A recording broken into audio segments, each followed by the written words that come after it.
Rondo! Je crois qu'après avoir vu ça, on peut mourir tranquille. Pas le plus tard possible, mais... Bingo! That basketball will never be the same! Oh, Rudy Gay! No! No! Bingo! Et bonjour à tous, bienvenue pour cet épisode numéro 10 du TFL Podcast saison 2. Merci à tous d'être avec nous ce soir en direct ou en replay, hein, on ne vous oublie pas.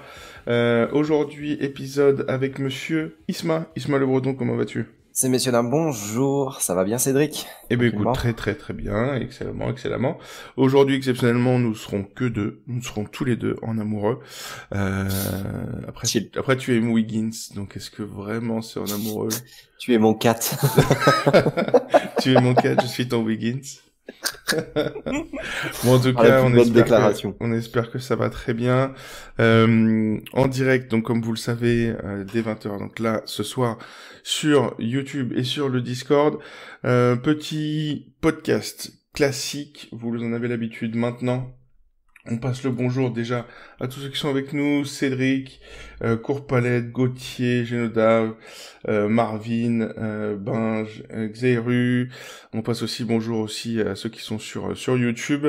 On espère que vous allez tous très bien, que vous avez passé une bonne semaine. Le menu du jour, donc petit retour sur les tops, les flops, vous en avez l'habitude. Ensuite, on fera un petit point sur les classements. On prendra le temps d'être avec vous cette semaine, vu que on n'est que deux. En plus, on va avoir du temps pour vous lire.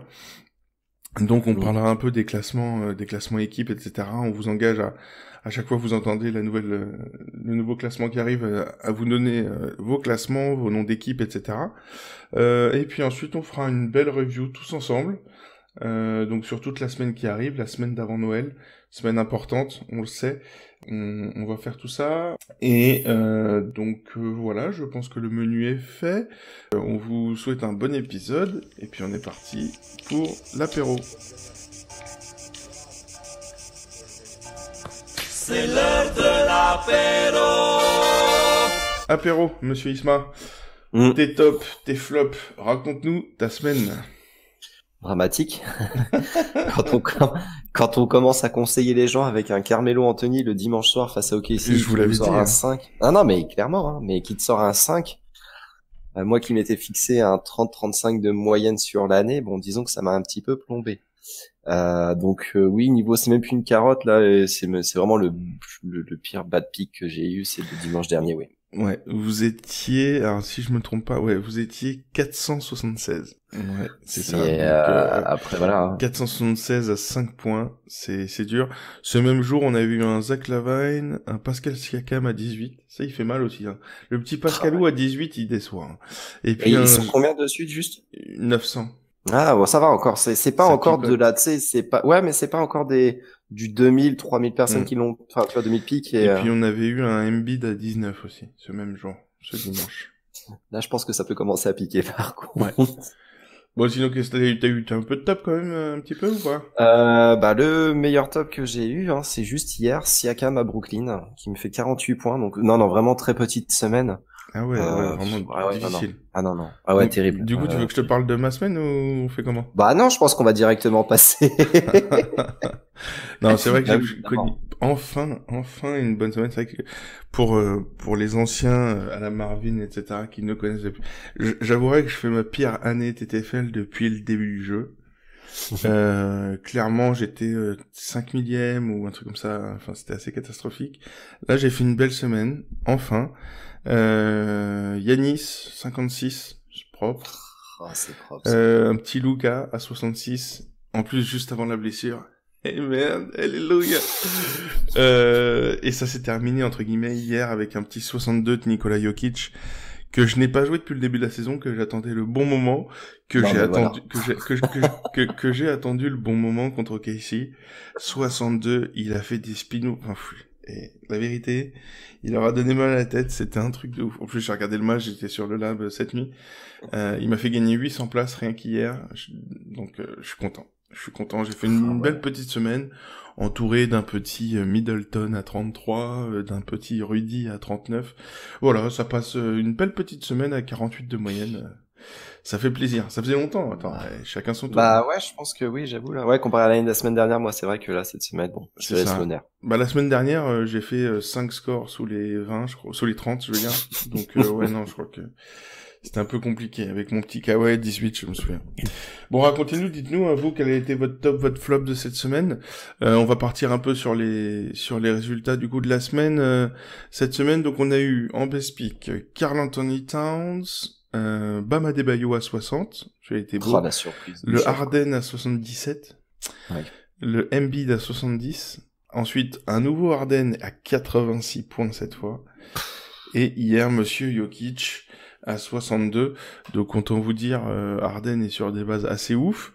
Au niveau popular pick, bah, ça a été assez tourné sur l'Est, hein, beaucoup. On a eu donc Drummond pour commencer la semaine avec un petit 23. En popular pick, ça fait mal. Damian Lillard, donc 48. Lui, il a fait plaisir. Devin Booker, 23. DeRozan, 31. En fait, c'est beaucoup de l'Ouest, je disais ça, mais non. Donovan Mitchell, 35. Tu vois, c'est le vieux souvenir. Et enfin, Pascal Siakam hier, bah, comme toi, du coup. T'étais en popular pick. Voilà. Après, au niveau des carottes, on en parlera un petit peu après, mais il y a eu des beaux trucs. Ah, je vois ça dans le chat, dans le YouTube Game, là, ça a piqué, hein. Un complet, le 0 de Lou Williams, c'est un DNP. Ouais, j'avoue, les DNP ont fait mal hier. Les DNP d'hier, si vous voulez, on en parle. C'était assez violent. Je les ai notés, hein, j'en ai fait un item exprès. Hier, on a eu donc Westbrook, Booker, Drummond, Kawhi et Lou Williams pour un total de... Alors, j'ai pas fait le total. 939, 871, 507, 419, 80... 2800 joueurs en DNP hier. Ça pique. Ça fait mal. C'est grâce à ça qu'on est rentré, enfin on en parlera après dans la team, et qu'on est rentré peut-être 200e dans le top 200.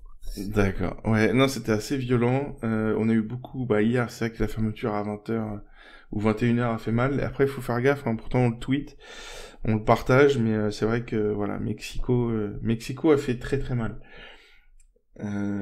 Ils étaient tous évitables, les DNP. Oui, clairement, il y a aucun DNP qui n'avait pas été annoncé avant la fermeture des decks. On est bien d'accord, ces decks. Ça, écoute, c'est vrai que il arrive qu'il y ait des DNP qu'on ne puisse pas anticiper. Là, pour le coup, on les avait tous anticipés, on les avait tous annoncés, mais après, c'est comme ça. Je viens de voir vite fait sur YouTube Ryan qui annonce que Bam à 60, c'est pas surprenant car il deviendra peut-être meilleur pivot de la ligue dans quelques années. T'as quand même du monde à son poste. Après 60, c'est qu'il a dû être alimenté, hein, je pense. Donc oui, non, je pense 60, faut se détendre un petit peu. C'est normal. Non, c'est normal pour personne déjà. Je veux dire, 60, c'est au-dessus de la moyenne des meilleurs de l'histoire et tout ça. Enfin, je veux dire, 60, c'est un score extraordinaire. En vrai, faut pas oublier, d'ailleurs, ça pourrait être notre débat, on en parlera tout à l'heure d'ailleurs, du score par rapport à la réalité de la NBA, etc. Clairement, parce qu'on en parlait en plus tout à l'heure, les joueurs superstars sont peut-être pas des joueurs de TFL. Exactement. Aussi. Et on en parlera, ça sera le petit débat avant les reviews. Du coup, on passe au classement. On est parti. Yep. Je m'occupe du classement individuel. Allez. Après, tu feras les franchises et je ferai les par équipe. Pas de souci. On est parti. Donc, le classement individuel, profitez-en pour nous donner votre classement à vous. On a toujours Clask. Là, ça fait quelques semaines qu'il est dans le top. Toujours en duel avec The Big Mouth, le fameux leader qui avait réussi, je crois c'était 11 best picks sur les 20 premiers matchs ou quelque chose comme ça. C'était assez ouf. Il doit être à 11 ou 12 best picks depuis. Donc Clask, The Big Mouse en deuxième et le gros James qui arrive sur la troisième place. Ensuite, toujours qui se tiennent en moins de 100 points les 4 premiers. Égalité Sears Fries et Dim Cornu. Donc voilà, ça c'est les 4 premiers en 97 points exactement. Donc clairement, voilà, pour l'instant ça va se jouer entre eux. Juste après derrière, c'est à une vingtaine de points, on se retrouve avec Enial, DT 291, Climax et de Real Rafus en 9e, et enfin Capricorn qui était 3e, qui a pris une petite dégringolade cette nuit, moins 7 places.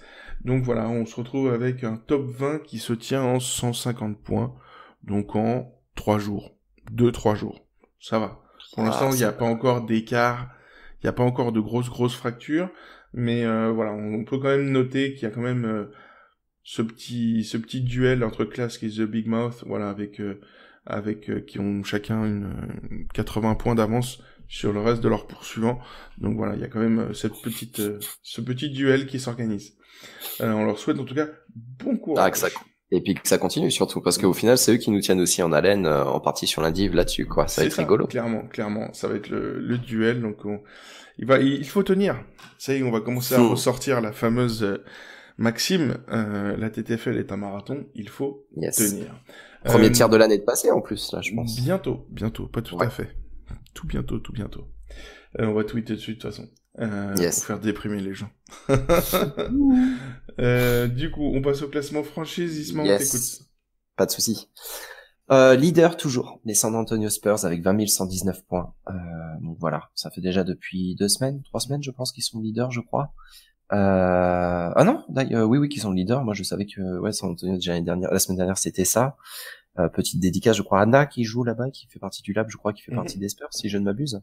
Tout à fait. En 2, le Orlando Magic, et en 3, les Toronto Raptors, respectivement à 81 points et à 257 points des Spurs. Donc bon, on va dire que le top 3 se joue en une grosse nuit, donc ça peut encore grandement changer. Même le top 4 même, avec les Indiana Pacers malheureusement, donc ils sont 4e, qui ont fait une petite chute avant la fin de la semaine, qui est un petit peu piqué, suivi des Houston Rockets.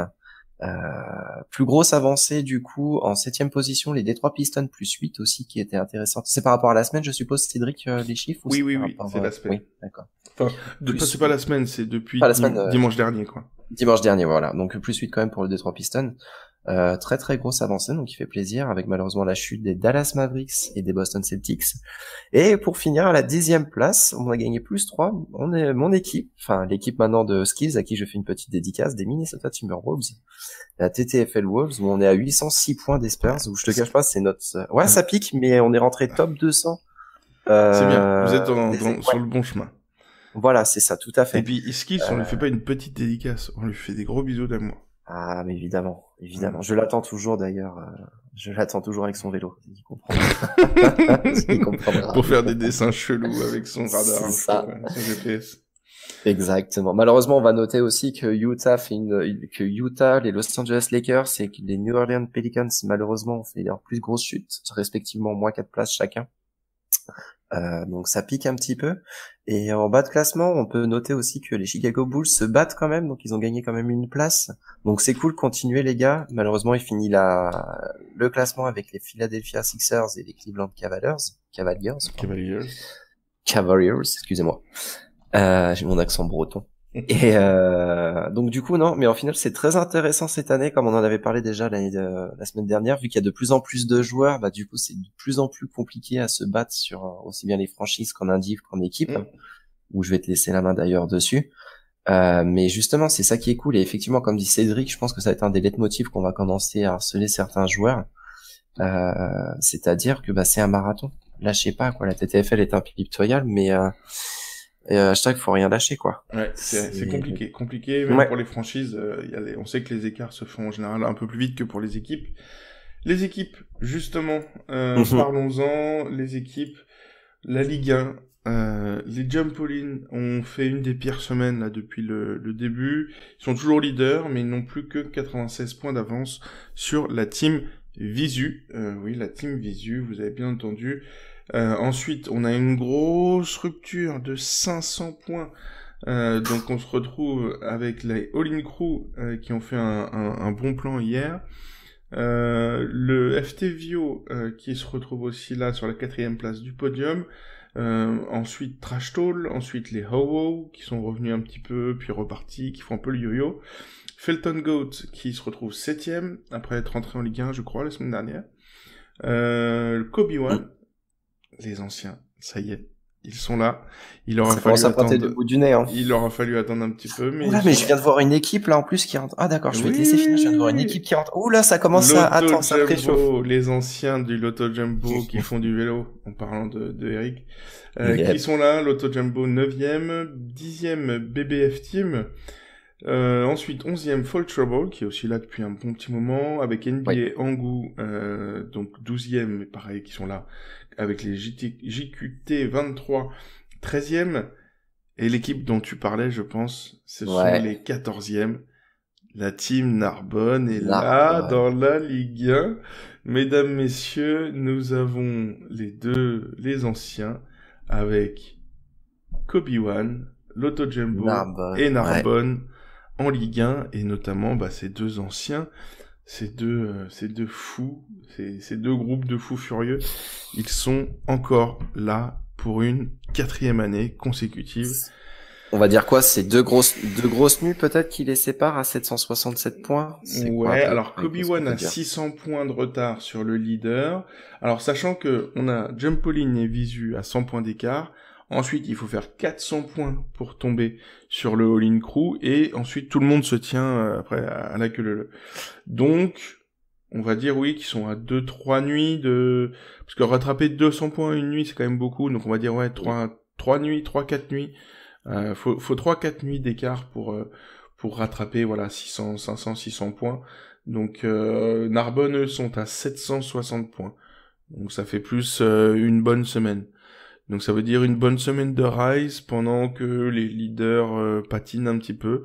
Il y a encore ils ont encore de la marge, Jumpolin, mais bon, c'est le jeu du all-in, comme d'habitude. On sait très bien que ils ont fait des all-in à 18, à 19, c'est comme ça. C'est le jeu, donc il va falloir assumer jusqu'au bout, et franchement, c'est pas mal, ça va nous donner du piment, et puis le retour des anciens, c'est cool, ça fait plaisir.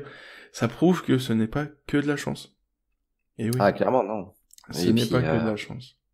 Et puis oui, quand on voit que ces personnes-là, ça fait 4 ans quand même qu'ils jouent, et qui sont quasiment 3-4 ans, qui sont toujours limite en Ligue 1. Enfin, c'est gros respect, quoi, parce que comme on dit, il y a de plus en plus de monde. Donc sinon, au niveau des classements là de ceux qui nous suivent, on a quand même du 106e sérieux, Sky PC, bien ouais, Uncle Bell 240. On a du top 10 000 quand même, faut pas se... Courpalette, c'est du top. 14 000, oui, effectivement, il y en a qui sont dans la Courpalette, 14 000, ça commence à piquer. 901e, je navigue entre 200 et 1200 depuis plusieurs semaines, Chnuko. Bon, c'est bien, hein. Franchement, top 1000, c'est déjà extraordinaire. Marvin, qui est 18 740e, c'est ça, je crois. Janoda, 5800, c'est propre, c'est middle, on va dire. J'ai un 282 sur YouTube, Sylvain 1982. Beau, ça c'est très beau. Et au niveau équipe, parce que là je vois qu'il y a beaucoup des classements individuels, au niveau équipe, vous êtes comment? Marvin, il est nul sur 20. Ouais, à peu près. À peu de choses près. Team ménage à 3, 117e pour Uncle Bench, ça va. C'est bien, c'est pas mal. Globalement, si t'es dans le top 150-200, tu peux encore y croire. J'ai du 39 et du 58 chez moi, là. Ah ouais, il y a du très on a du lourd.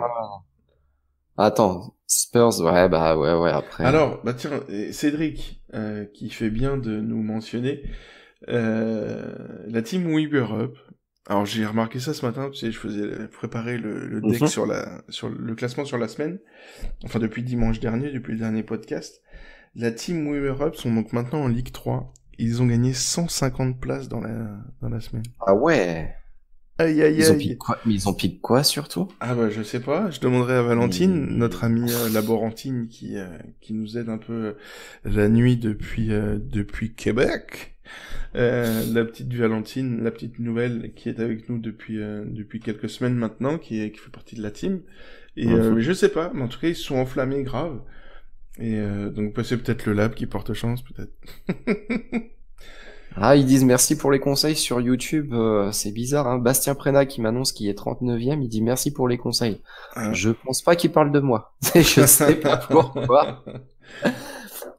Ouais, non, donc en tout cas, Weber Up, il y a une superbe semaine. Alors après, à voir si vous serez Team of the Week ou pas. On verra ça. Spoiler, non, ça n'apporte pas de chance, le lab, d'après Corentin. Je ne connais pas cet homme. Moi, je trouve que 98 places de gagner cette semaine pour Pick and Poop, 187e aujourd'hui. C'est bien.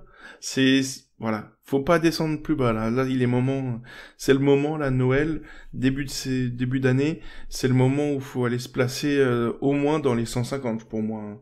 Sinon, ça va être compliqué de remonter avec le monde qu'il y a. Si vous êtes pas dans les 150, on va dire, pour, allez, je sais pas, Isma, d'après toi, plutôt début janvier, il faut être dans les 150 au moins, pour viser on va dire, une des 3 premières ligues.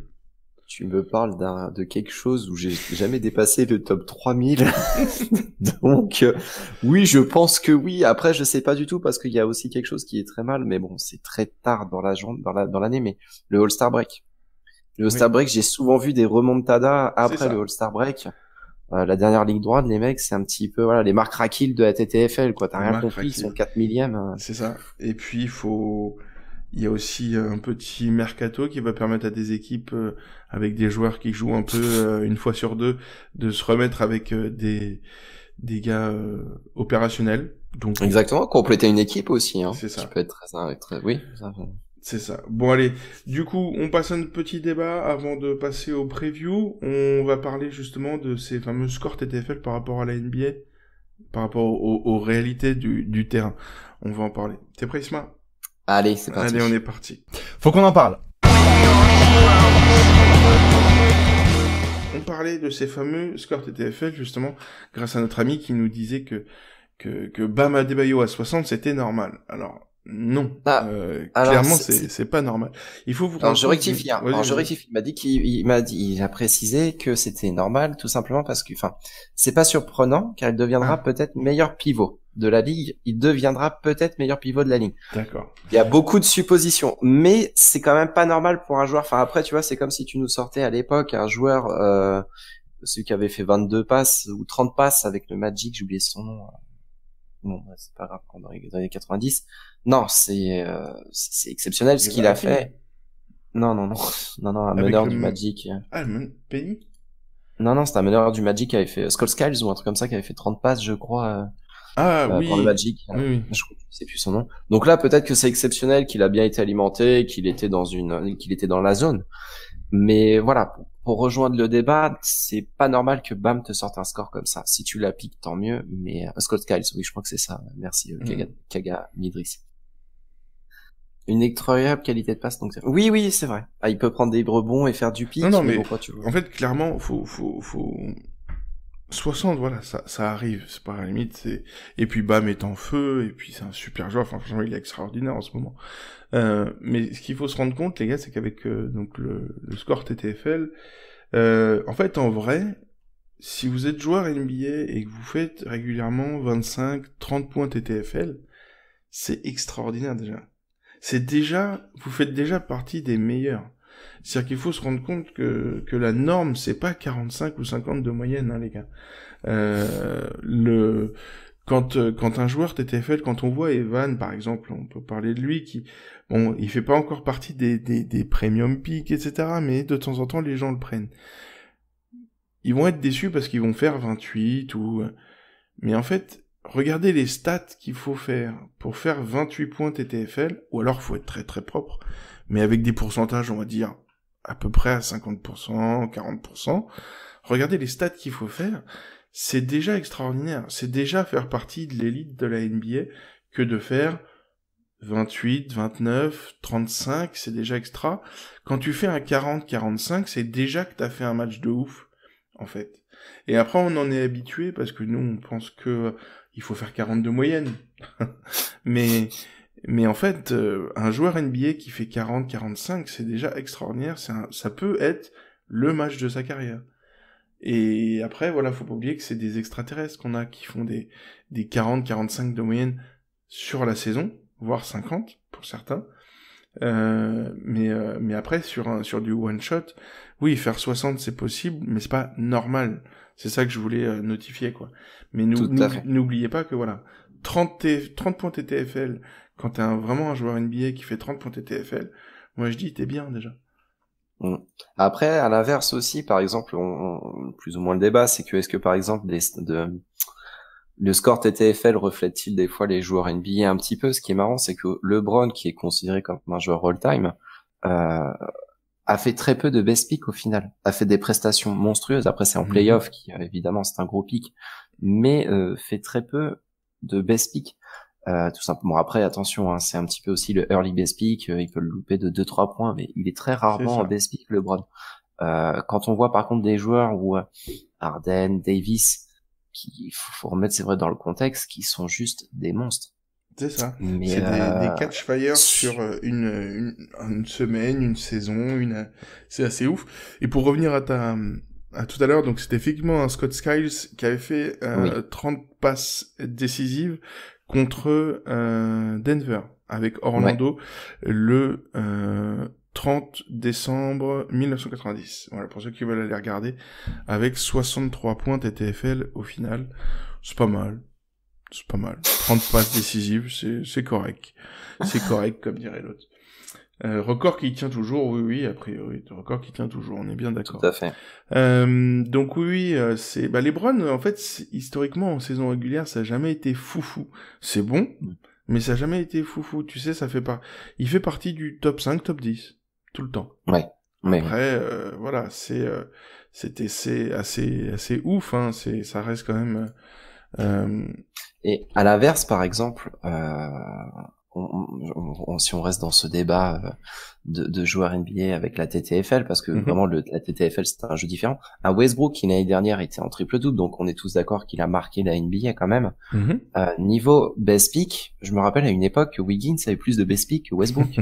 Oui, ça c'est devenu notre c'était fou. Alors que du coup voilà, donc c'était marrant, oui, effectivement, de comparer un petit peu, le jeu qui est la TTF Lab, la TTFL pardon, grâce aux outils du lab, et de voir aussi que les joueurs NBA au final c'est pas forcément les superstars qui peuvent te ramener du best pick. Bon, attention, Harden, Davis, voilà, c'est ça. Non, puis de toute façon clairement c'est LeBron est bien moins bon en TTFL, mais ça montre aussi qu'il est, on va dire, plus complet, qui va s'attacher plus à la victoire, plus à se tenir jusqu'au playoff entre guillemets. Même s'il lui est arrivé de faire des super gros scores, hein, je sais pas, à la fois que je regarde les records de LeBron, mais LeBron, il a dû taper un 80, je voilà. pense. Ah non, plus que ça. Il a fait il a fait 1, 2, 3 fois 90 ou plus. Ouais. Mais pour un tel joueur, 3 fois 90 ou plus, c'est pas si ouf, tu vois. Tu vois ce que je veux dire? Et il a fait 10 fois plus de 80. Tu vois, sur une carrière de 15 ans, avec une telle domination, un tel talent, enfin voilà, c'est LeBron, c'est un des, top 5 all-time, sans discussion ou quasi. Voilà, c'est pas ouf, en fait, 10 fois plus de 80. Je veux dire, je pense que Harden, rien que l'année dernière, il a dû faire 4 ou 5 fois plus de 80, tu vois. Yes. Mais c'est la différence entre un joueur plus complet, on va dire, qui va moins regarder les stats et peut-être plus distribuer, ce qui rapporte moins, pardon, et un joueur 100% attaque. Bien sûr. Là... Et puis par exemple, là, je vois aussi oui, c'est totalement d'accord. Et je vois par exemple aussi un exemple qu'on me dit sur YouTube, Ben Simmons, qui est un monstre sur le terrain, donc très bonne vision de par sa taille de jeu, meneur, un peu un gabarit, voilà, à la Magic en fait, très grand, tout ça, bon passeur. C'est pas un bon pick TTFL. C'est ça. Mais par contre, c'est un pick régulier. C'est ça, exactement. Un troisième couteau peut être très intéressant. Troisième semaine. Un 3, 4e semaine, quand t'es un peu en galère, faire un 32, 33 avec Ben Simmons. Si t'as pas de chance, tu fais un 25. Et si t'as un peu de chance, tu fais comme là, cette semaine, il nous a fait un petit 46, je crois, 46 ou un truc comme ça. Voilà, ça fait partie des joueurs, parce qu'il a pas de shoot, entre guillemets, tu sais qu'il va pas forcément monter très haut, mais à l'inverse, il va pas forcément descendre trop bas non plus. Alors, t'as une base de triple-double qui va tomber assez de manière régulière, quoi. Après, tu vois, par exemple, là, donc toujours, moi je regarde un petit peu sur YouTube 64, Ben Simmons, bon, c'est vrai que ça fait du bien. Mais par exemple, un triangle, l'exemple, c'est du 9 sur 30 au shoot, donc assez souvent, donc pour moi c'est un joueur catastrophique. Oui, effectivement, si tu compares triangle à Bam, bon évidemment toujours les intérieurs plus favorisés entre guillemets que les extérieurs. Toujours, en plus, ça arrose. Par contre, la saison de Steph Curry 2017-2018 ou non, c'était quoi, 2016-2017, où il est MVP unanime. Je me rappelle plus trop de sa moyenne, mais quand ça tombait dedans, et enfin franchement, j'espère que Trae Young ait une carrière et un shoot comme lui, parce que mais Stephen Curry, tu vois, c'est pareil, tu vois, il a fait 4 fois 80 ou plus. Voilà. Donc, mais par contre, jusqu'à cet été. Et par exemple, sur une saison régulière, tu me parles donc, on a 2015, pardon, excusez-moi, 2015, il fait 37 de moyenne. 2016, 44,4 de moyenne.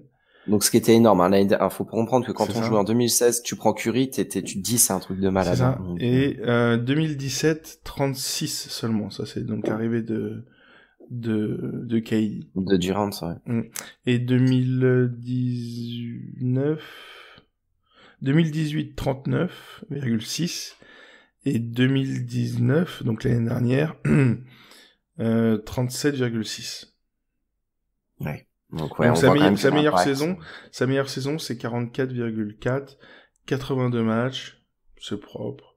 Après, mais 44, ça reste, tu vois, ça reste un shooter, c'est exceptionnel, pour un joueur NBA, mais pour la TTFL sur cette année-là, l'année dernière, Giannis et Harden sont à 50, tu vois. Non, mais faut se rendre compte vraiment des frics qu'on a, quoi, en ce moment. C'est ça.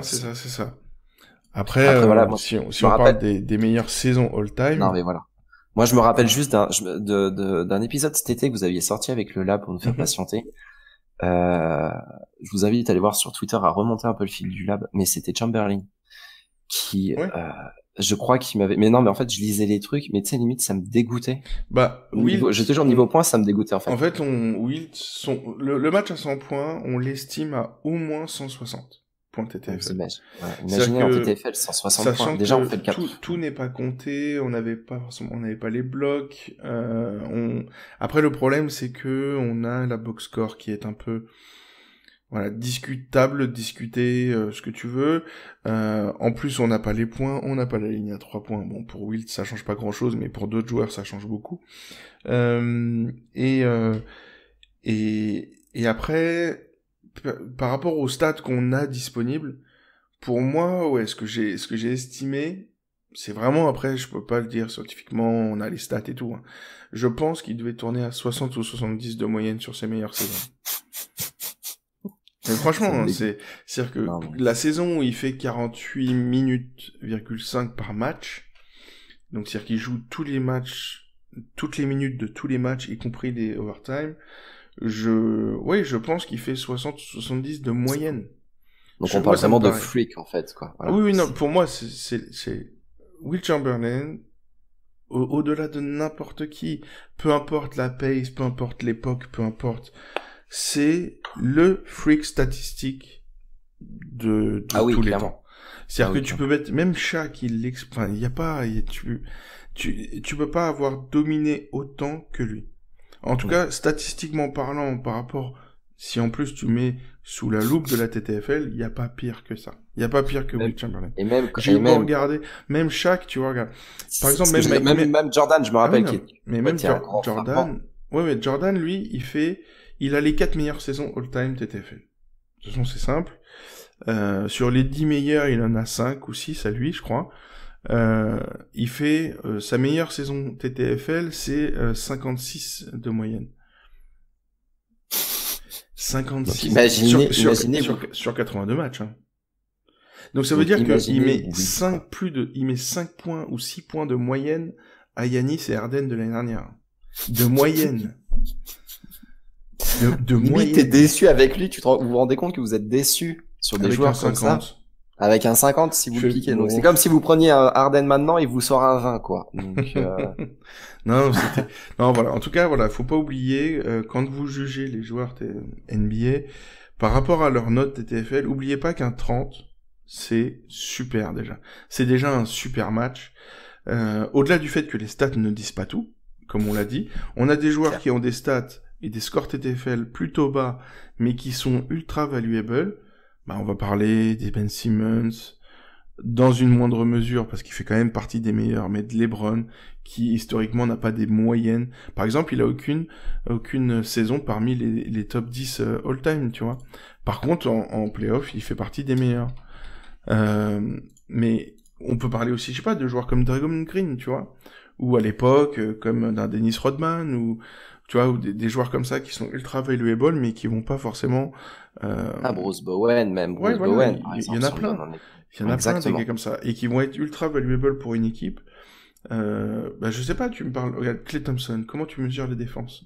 C'est ça aussi le problème, c'est que en fait, la TTFL mesure non pas la qualité d'un joueur, etc., ça mesure sa production offensive, ou en tout cas sa production statistique, minorée par la propreté. Pondérée par la propreté. Donc ce qui fait que, forcément, des joueurs plutôt à vocation défensive vont être forcément impactés, ce qui fait que comme il y a la propreté, forcément les pivots et les intérieurs vont être favorisés, mais voilà, mais n'oubliez pas que voilà, 60 c'est pas normal, et de l'autre côté, faire 25 c'est déjà un bon score en fait. Yes. Et pour conclure effectivement là ce que je vois sur YouTube, Ben Wallace, exemple typique, exact, en TTFL, mais tu vois l'impact all time, voilà clairement. Mais voilà, c'est vrai que Bama, pour au final revenir un peu dessus, voilà, il va venir, je pense qu'on parlait aussi un petit peu NBA, ça reste un potentiel joueur, ça reste un potentiel très bon joueur, Bama Adebayo. Mais ouais, TTFL-ment parlant, tu vois, imagine Ben Wallace, sa meilleure saison en TTFL, c'est 26,8. Non mais attends. 26,8 en 73 matchs en 2003. Il a jamais fait plus de 27 de moyenne en TTFL sur une saison. Pour un joueur aussi important, t'imagines? Ça montre bien que voilà, c'est un indice, mais comme toutes les statistiques, le score TTFL n'est qu'une stat avancée. C'est un cumul, mais ça donne un indice. Après, il faut toujours aller un petit peu plus loin dans les stats avancées et aller comparer, parler de PER, etc., etc. Voilà. Non, voilà, mais comme dit Ryan, c'est vrai qu'on était parti sur son pic parce j'avais un peu mal interprété. J'ai pas dit que c'était normal, il a dit que c'était pas très étonnant, certes. Si, quand même. Enfin, 60 avec Bama Adebayo, quand ton gars il fait 25 de moyenne ou 30 de moyenne, si ça reste étonnant. Mais ça va être effectivement si après t'as peut-être un coup de cœur là-dessus, mais ça peut être effectivement un joueur peut-être avec de toute façon, un joueur avec un bon mental, un bon physique, qui est dans une bonne franchise. Bonne team, ouais, clair. Franchement, regardez un bon coach, un beau GM, voilà, ça peut faire que du bon. Mais on le souhaite aux gens de Miami, mais après, il y a un gros retour des fans de Miami, je trouve. Ça fera plaisir à Marvin. Bon, du coup, on passe au preview, messieurs. Allez, on est parti. C'est parti pour les previews.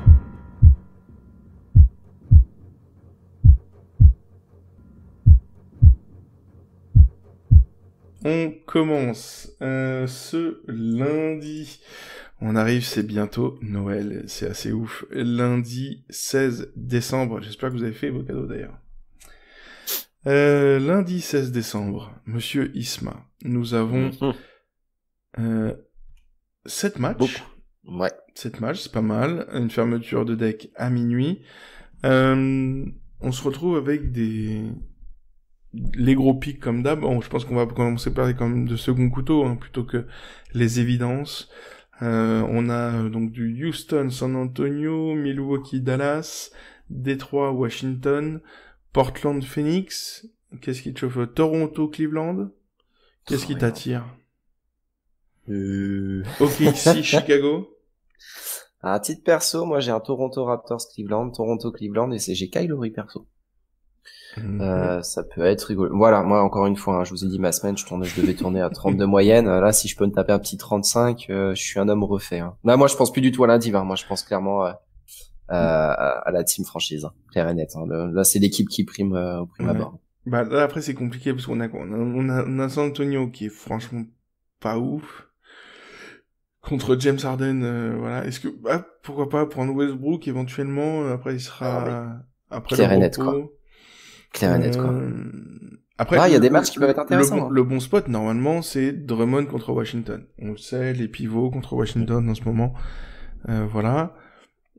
Après je sais pas ce que vous pensez de Portland Phoenix. Phoenix défend bien donc c'est pas forcément l'idéal. Lillard a fait des bons scores sans être foufou cette semaine.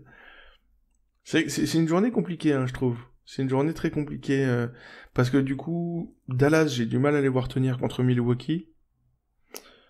Washington, ouais. Je sais pas. Pour moi, c'est une journée très compliquée, je trouve. Je sais pas ce que vous en pensez sur le Capella sur les Spurs. C'est la tristesse. Bah, franchement, Sky, Capella sur les Spurs, pourquoi pas, hein, ça peut être le bon plan. Après, alors, le Memphis-Miami, pour moi, ça reste quand même le meilleur spot si t'as un joueur de de Miami dispo, pardon.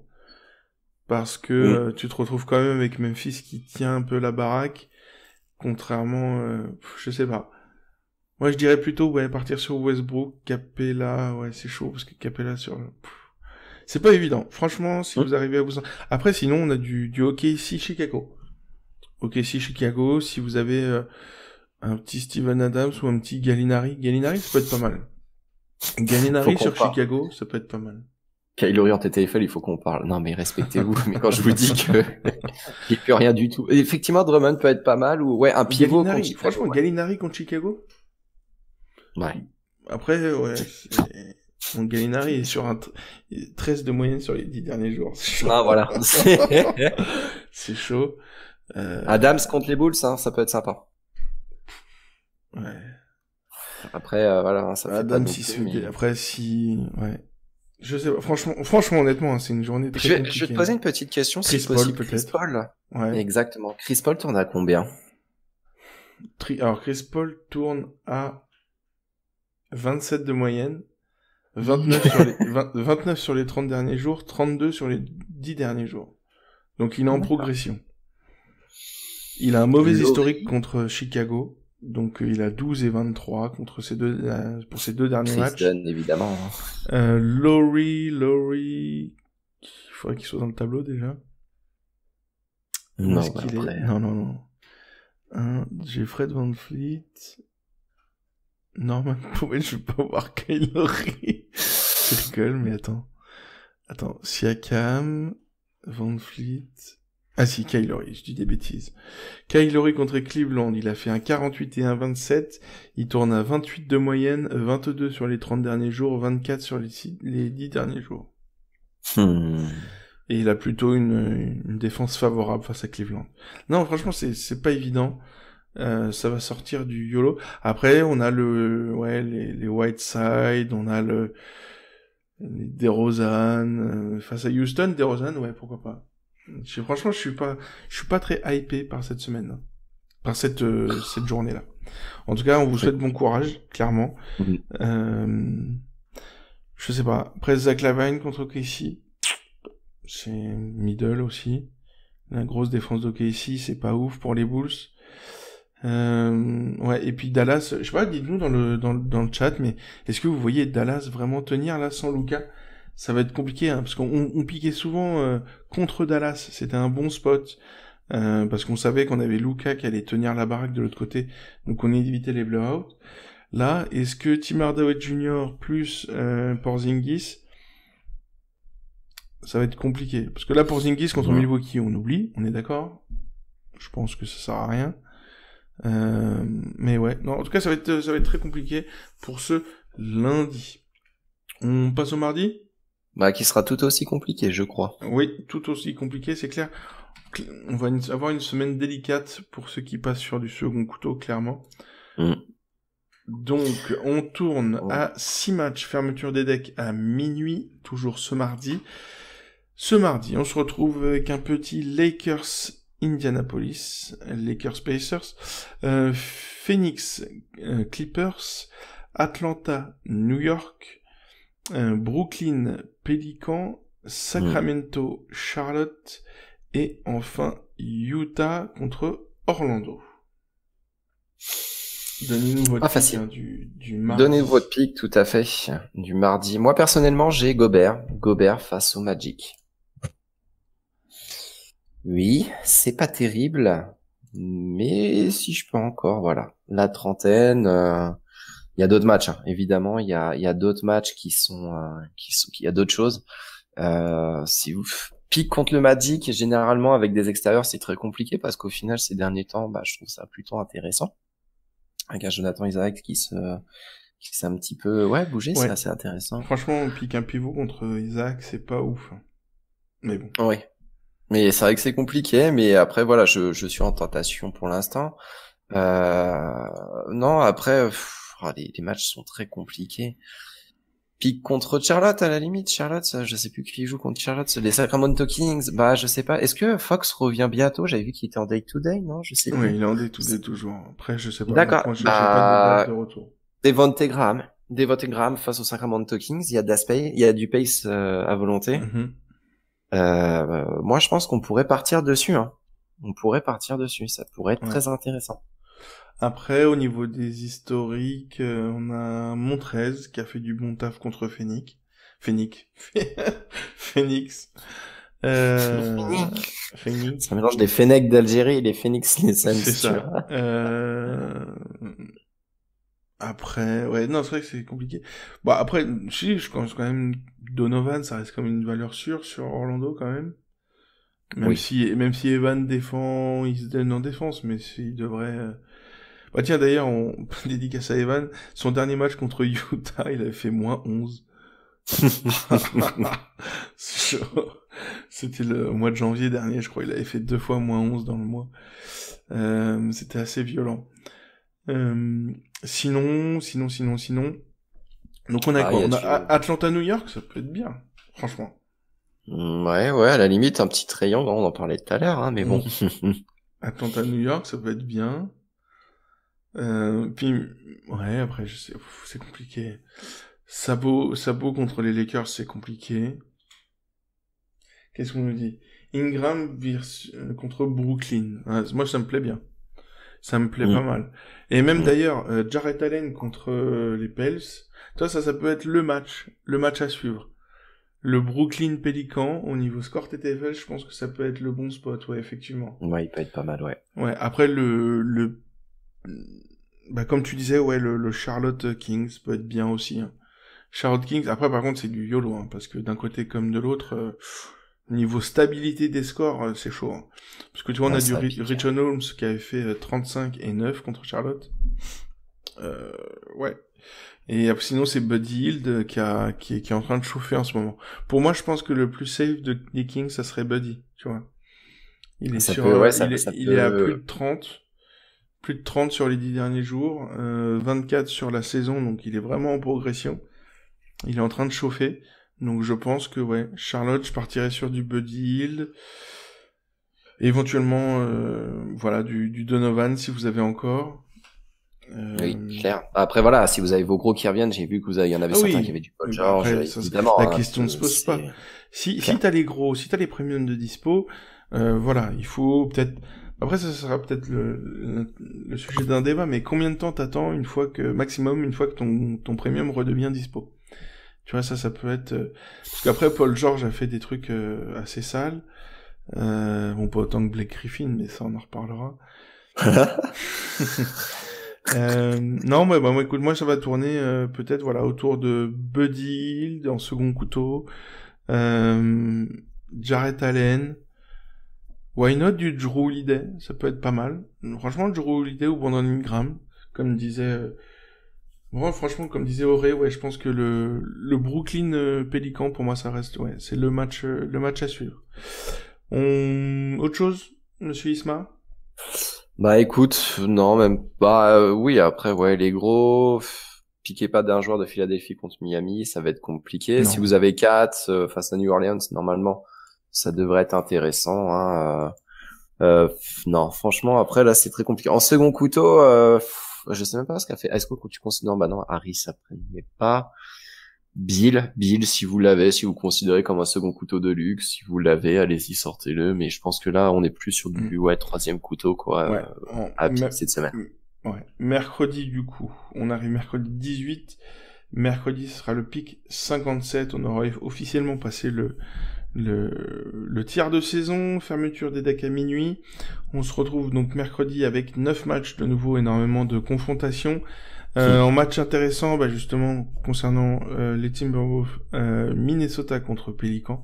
Ça, je pense que clairement, c'est le spot du jour, hein, Karl Anthony Towns contre les Pels. On a du Portland Golden State avec Hassan et Lillard. Ça peut être pas mal du tout. Wizard Moves. Tu cherches les coups, toi. Le Wizards Bulls, donc Washington Chicago. On a un Miami Philly, donc. On a un Denver Orlando. Pour ceux, ouais, c'est. Alors ne pas pick Jokic contre Orlando a priori.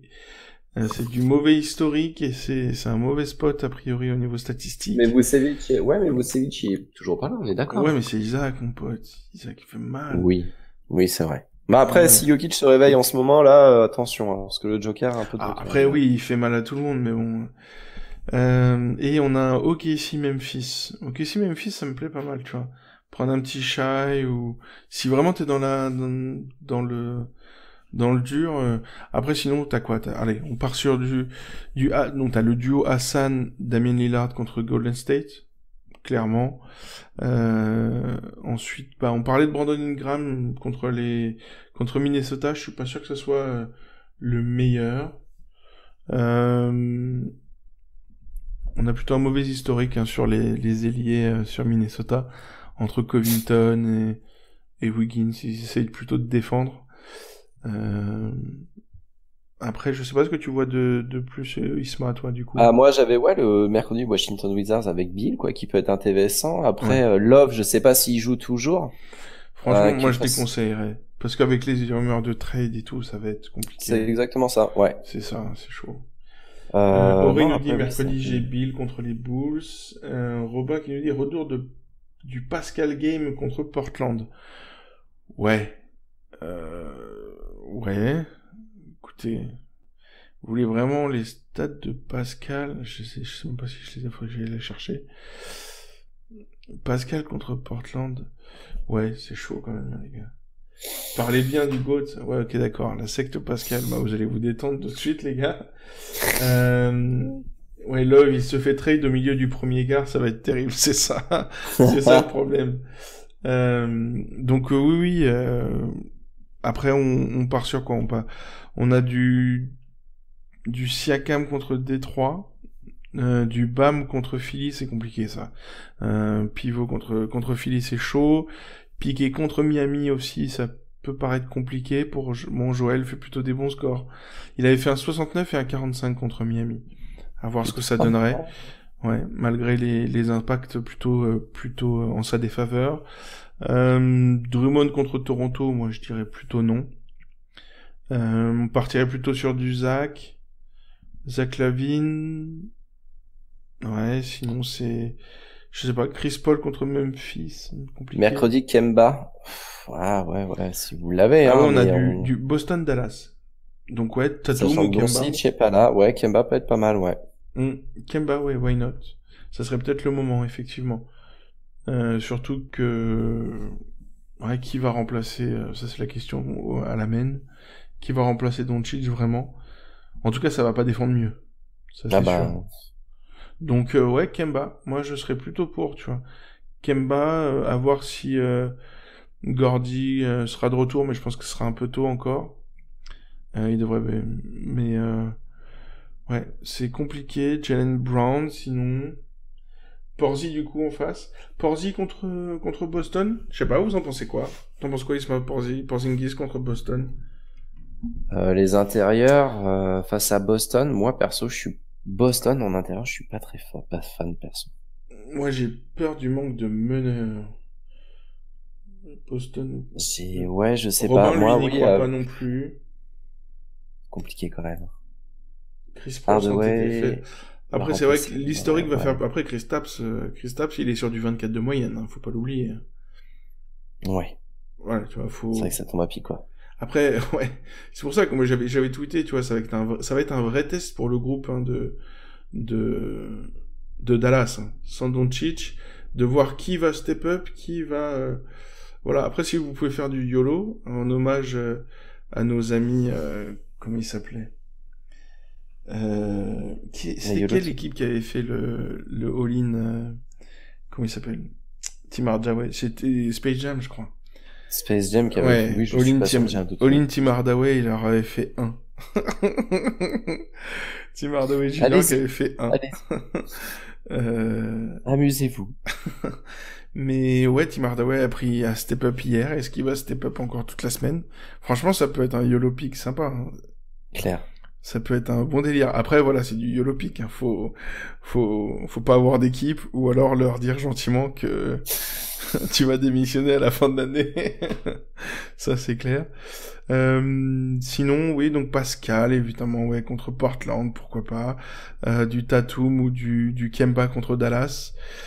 Sinon, les autres matchs, ouais, me paraissent un peu compliqués, défensivement. Après, si vous avez des gros, évidemment. Les 3-4 gros, ça sera Towns, Lillard, Embiid, mais même Butler contre Philly. Butler contre Philly, c'est compliqué. Ouais, tu vas mettre, ouais, il y aura quand même du monde dessus, hein, donc oui. Hein.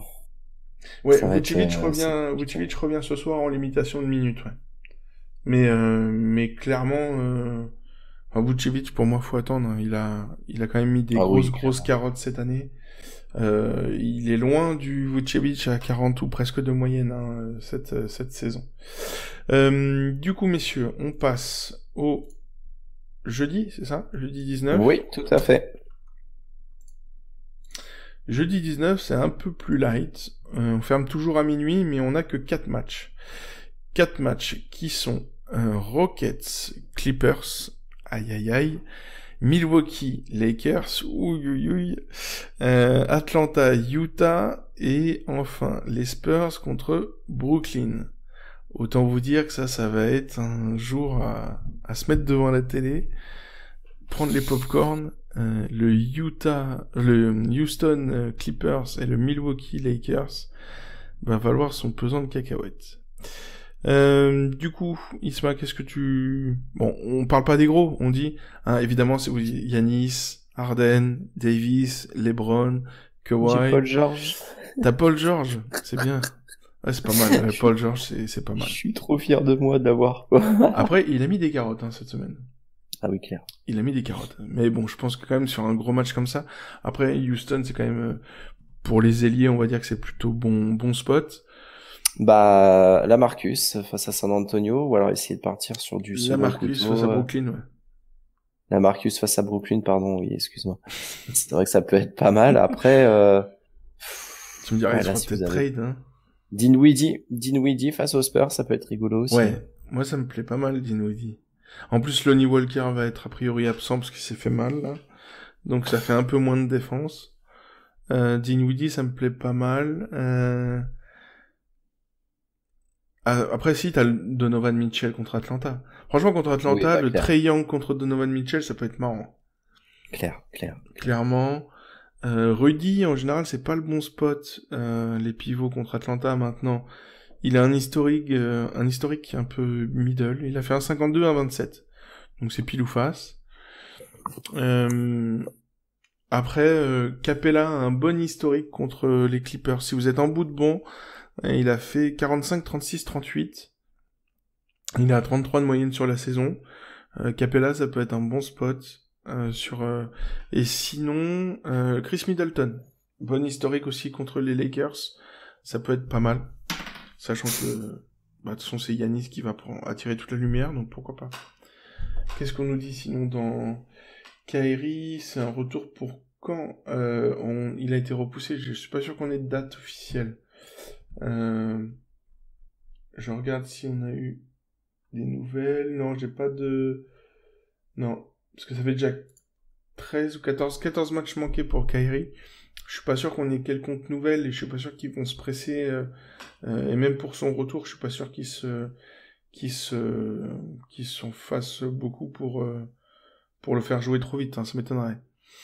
Mais du coup, oui, le bon spot, ça peut être Polo, Donovan, Trae Young, et en second couteau, Chris Middleton, Westbrook éventuellement, Lou Williams contre Houston, ça peut être un bon plan.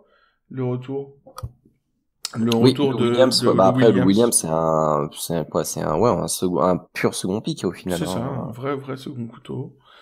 Ouais, et puis après, ouais, Lamarcus par rapport tu disais ça par rapport au fait le classique pivot contre les Nets, c'est ça à l'intérieur?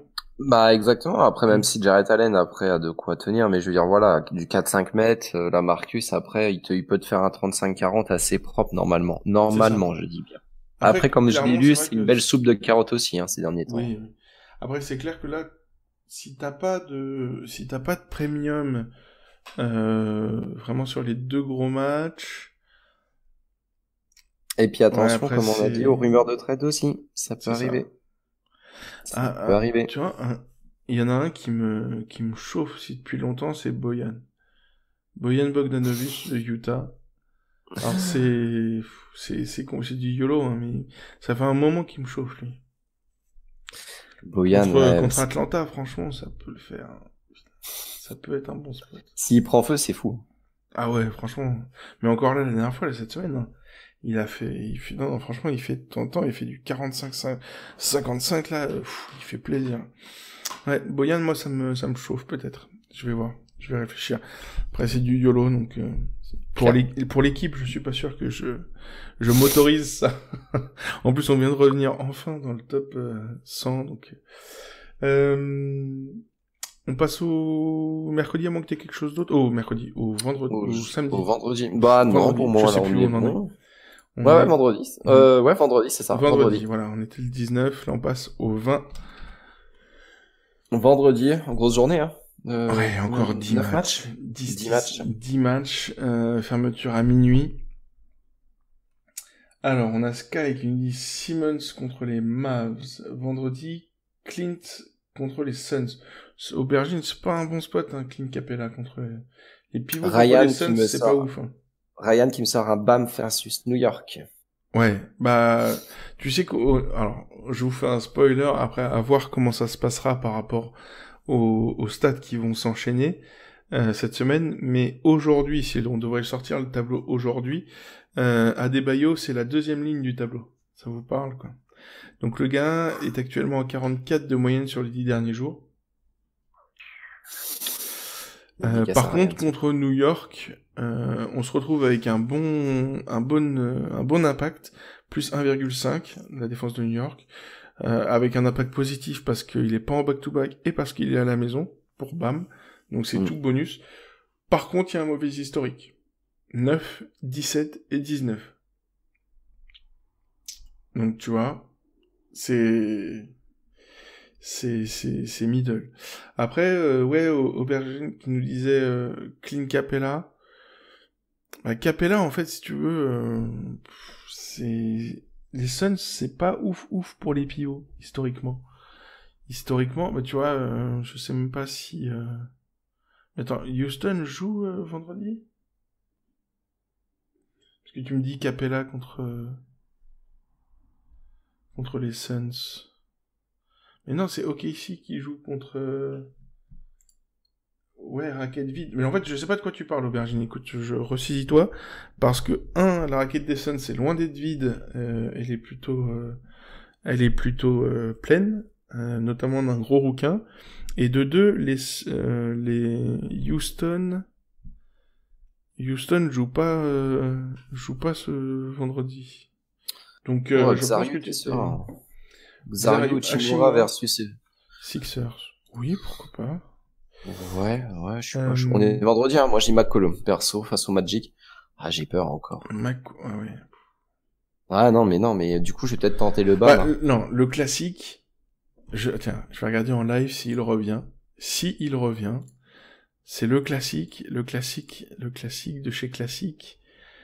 De tous les bons spots TTFL, ça fait partie des meilleurs. On est vendredi. C'est ça, c'est vendredi. Ouais. Hein. Ouais. Portland. Oh putain, non, il revient pas. 7 jours. Portland, Damien Lillard, les gars. Si vous avez Damien Lillard, jouez Damien Lillard. Contre le Magic, vous jouez Damien Lillard. Il n'y a pas d'autre solution. Je l'ai pas à 14 jours. Ouais. Damien Lillard contre le Magic, les 2 derniers matchs, c'est 65. Hein. Il kiffe le Magic. L'année dernière, il m'a fait la même. Damien Lillard contre le Magic, c'est de l'or en bas. Il va faire 28 et je vais me faire tuer sur Twitter. C'est écrit. Ensuite, bon, clairement, au niveau premium, ce jour-là, on a un Toronto-Washington. Donc, Pascal Siakam, clairement. Ils nous avaient fait un 71 contre Washington, Pascal. C'est ouf. Siakam, c'est bon.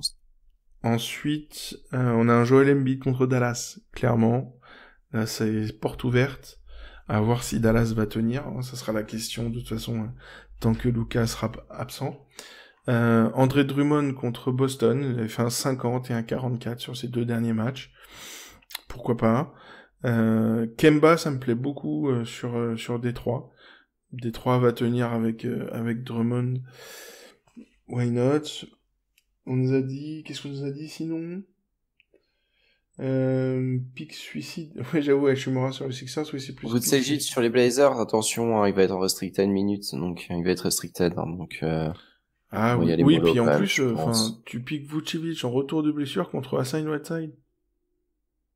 Si c'est pas Kevin Love qui sera d'ici. Oui. Si c'est Kevin Love, pourquoi pas, mais si c'est Hassan Whiteside, je sais pas. Moi, ça me chauffe pas tellement que ça, tu vois.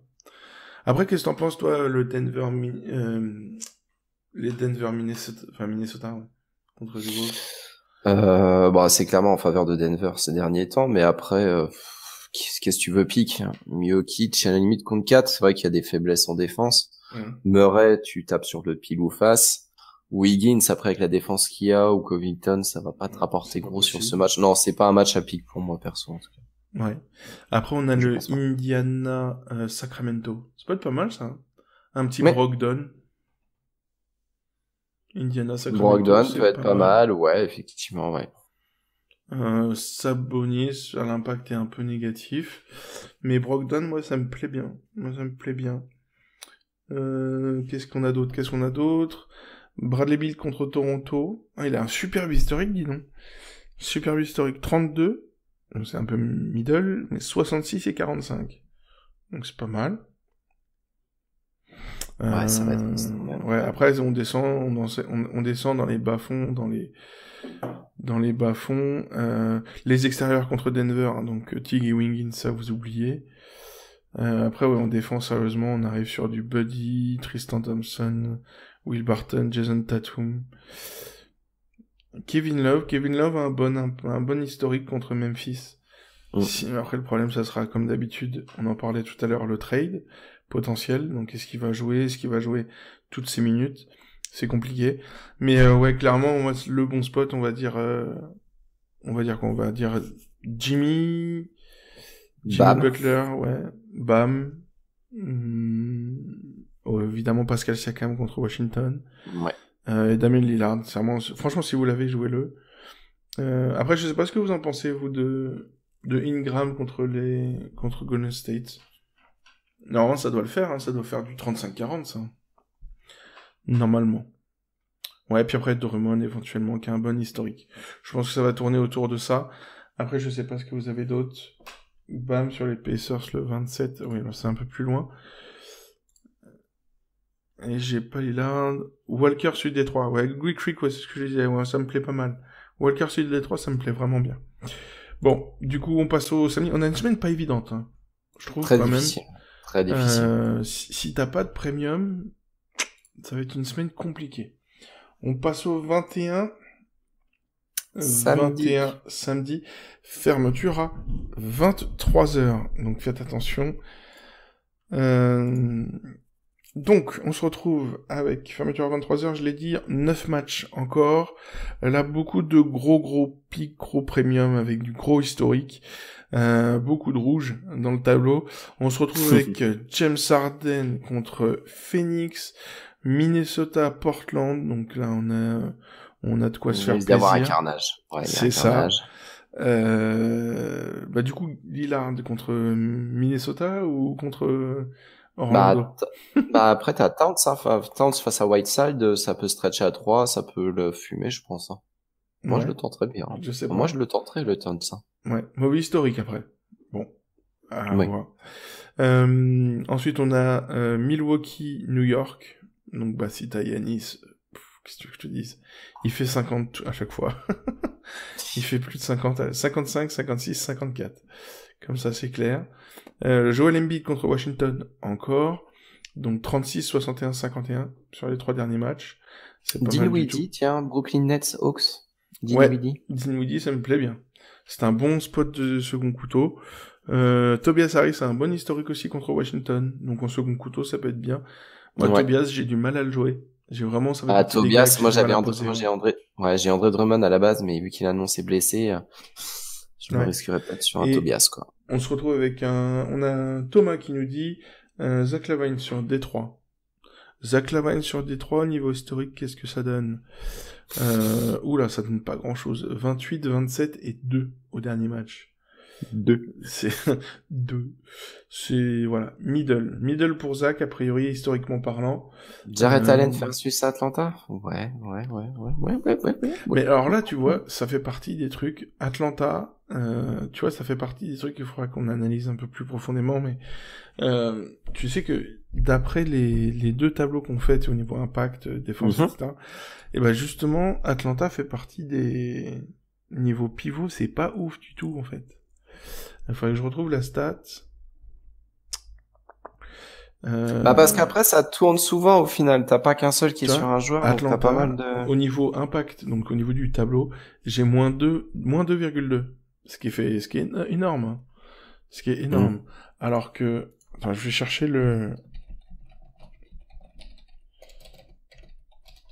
l'impact de Hugo. Le petit impact. Ouais.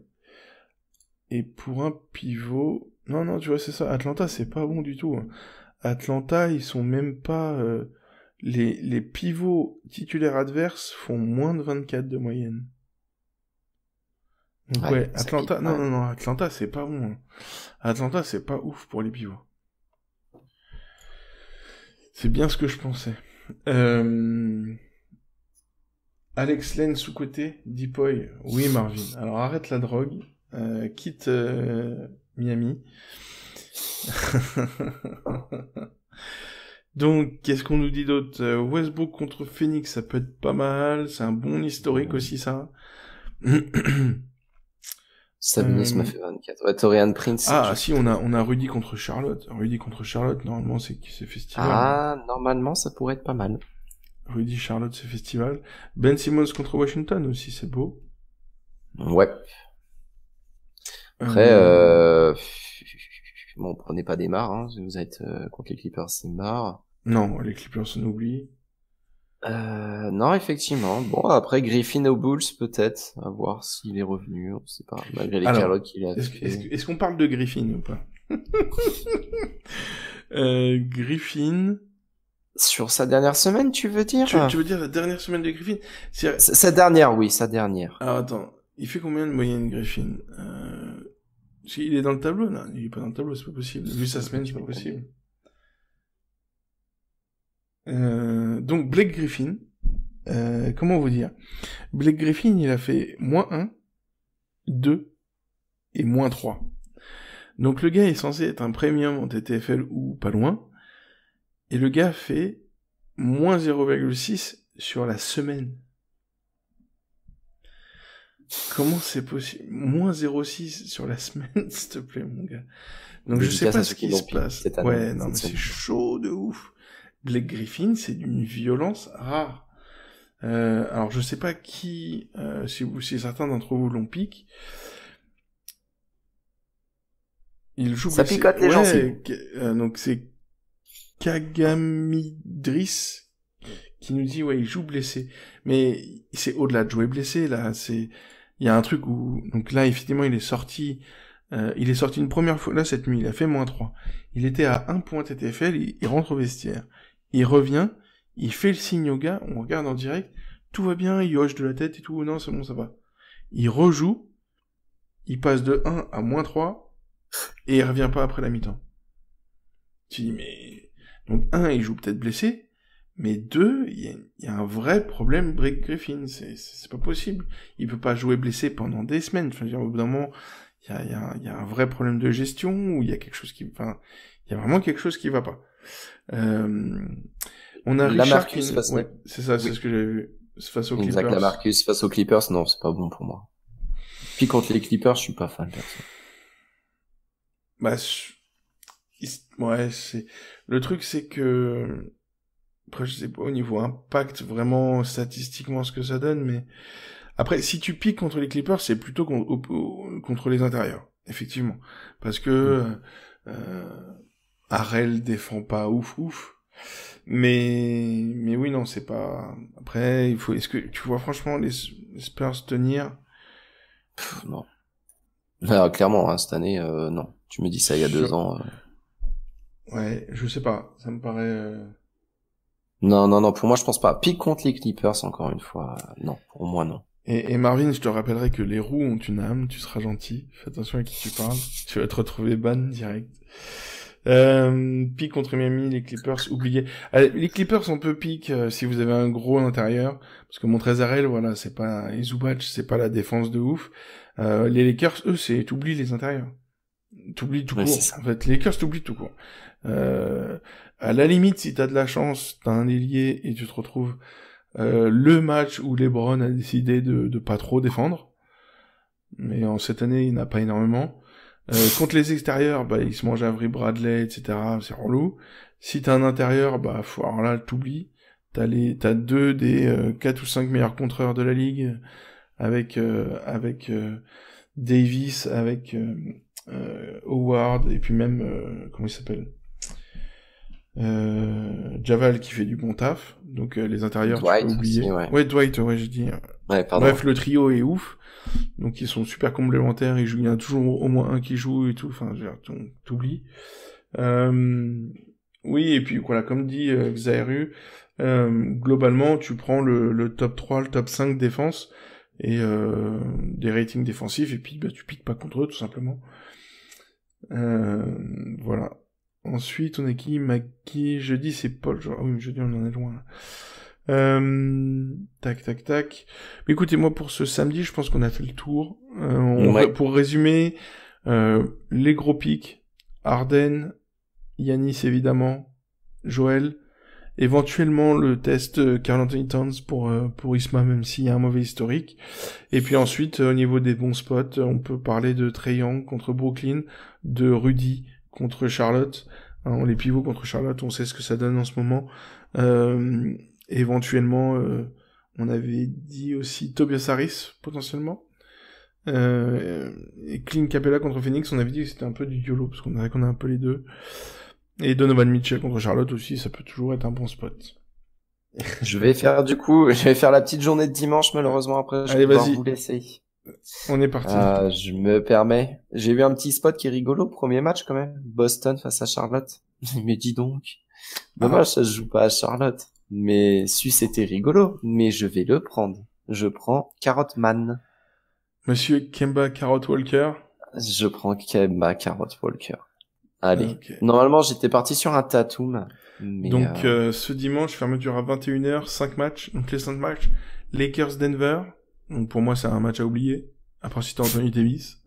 Milwaukee-Indianapolis. Ça peut être pas mal. À prendre si t'as Giannis. Oh, dis donc. Clippers OKC. Pour le petit retour de Polo. Ça peut être pas mal. Sympa, ouais. Toronto-Dallas. Et puis donc Boston-Charlotte. Ouais, bah clairement oui, ça va jouer sur Kemba, Paul George. Tatum, je pense. Ah si, Boston-Charlotte, un petit Tatum ou Jaylen Brown. Après c'est un peu pile ou face, c'est ça qui est chiant avec eux quoi. Chris Paul contre les Clippers sinon. Chris Paul contre les Clippers, ça peut être pas mal. Après, bon, c'est un extérieur, c'est vrai que c'est compliqué. Mais franchement, il a fait 47 et 42 à ses 2 derniers matchs. Ça peut être pas mal. Hein. Ça peut être pas mal. T'en parlais tout à l'heure de Calorie avec ses grosses fesses. Comme dirait un certain Giovanni. Calorie contre Dallas. Ça peut être bien aussi. Ou Fred VanVleet. Enfin, après, c'est comme vous voulez, quoi. C'est l'un ou l'autre. Après, ouais, on tombe vite sur des 3e, 4e couteaux. Mais donc, ouais, clairement, ça va jouer entre Kyle Lowry, Chris Paul, Kemba, Paul George, Giannis. Donc ouais, ça va jouer là-dessus. Ça va jouer là-dessus, à part si vous avez un premium de dispo. Je sais pas, est-ce que vous avez Lou Will sur la seconde unité du Thunder? Ouais, Allez, pourquoi pas. C'est rare que j'aime bien le pick contre le Thunder, mais ouais, Lou Will, pourquoi pas. Sur la seconde unit, ça peut être un peu plus respirable. Ultra popular pick. Même si Kemba Carotte, ça va être le popular pick. Je sais pas si, je pense que les gens attendent qu'ils retournent à Charlotte, hein, parce que ça sera encore un match, ça sera le match encore à Boston, Suns, 2100. Ou 20100, pardon, je sais pas comment c'est quoi ton pseudo. Mais donc ouais, je pense que les gens vont attendre qu'ils retournent à Charlotte pour le pick, pour que ça soit le popular pick. Voilà. Est-ce que tu vois autre chose, toi? On en termine là. Bah après, ouais non, même pas, parce que même quand tu pars Dallas Doncic, à voir quand est-ce qu'il va revenir, ça fait sa blessure, c'était une entorse, donc on va compter 3 semaines, je pense. 3 semaines à mois, je pense, de blessure avant qu'ils reviennent. Donc, eux, ils sont super optimistes et ils disent minimum 2 semaines. Mais ils disent que ça pourrait que faire 2 semaines. Donc, parce qu'apparemment, les X-rays seraient plutôt, enfin, sont négatifs, ouais. Donc, ça se trouve, ouais, 2 semaines. Mais, parce que du coup, tu vas parler Porzingis contre Toronto. Non, Porzingis contre Toronto, non, ça se tente pas. Non, c'est tendu, hein. Franchement, avec 4 matchs, si t'as pas de premium ou... Ouais, non, c'est chaud. Moi, le Boston Hornets, Hornets avec Devonte Graham, encore une fois, ou ouais, je pense que c'est le plus accessible en second couteau. Hein. Ouais, Devonte, je sais pas. C'est compliqué en tout cas de choisir là. Si vous avez pas de, on va dire, de premium ou de bon second couteau, ouais, c'est chaud. Mais je dirais, ouais, je partirais sur du Tatum. Tatum, à la limite, contre Charlotte. Ça serait le moins pire. Bon, du coup, bah écoute, merci beaucoup, Isma, en tout cas. Bah, je vous en prie, merci beaucoup. Excusez-moi, c'est vrai que... Bah non, c'est rien. C'est l'heure, c'est comme ça. Le temps me presse un petit peu. Mais en tout cas, je vous souhaite une très bonne semaine à vous. Allez, on vous fait des bisous. Du coup, on en termine là pour aujourd'hui avec cette review du dimanche. On espère que ça vous a plu, que vous avez passé un bon moment. À plus, on vous embrasse tous. Merci à tous ceux qui étaient là sur YouTube. Merci beaucoup de nous avoir et pour Discord. ce débat, c'était hyper intéressant. Ouais, non, c'était cool. Merci à tous. Merci Thomas, merci Ryan, merci Flaco. Merci Pinge, merci Marvin, merci à tous, merci Courpalette. Oubliez pas que la TTFL est impitoyable. et arrêtez de m'envoyer des gars pour me réinventer les règles de la TTFL. Que quand il y a un blessé, il faut donner 35 points en plus. Enfin, donc s'il vous plaît, arrêtez, calmez vos amis, s'il vous plaît. Et bonne journée à vous, en tout cas bonne semaine. Allez, on vous embrasse. Et puis bon pic à tous, bonne semaine à tous. Ciao, salut. On peut mourir tranquille, on va le plus tard possible.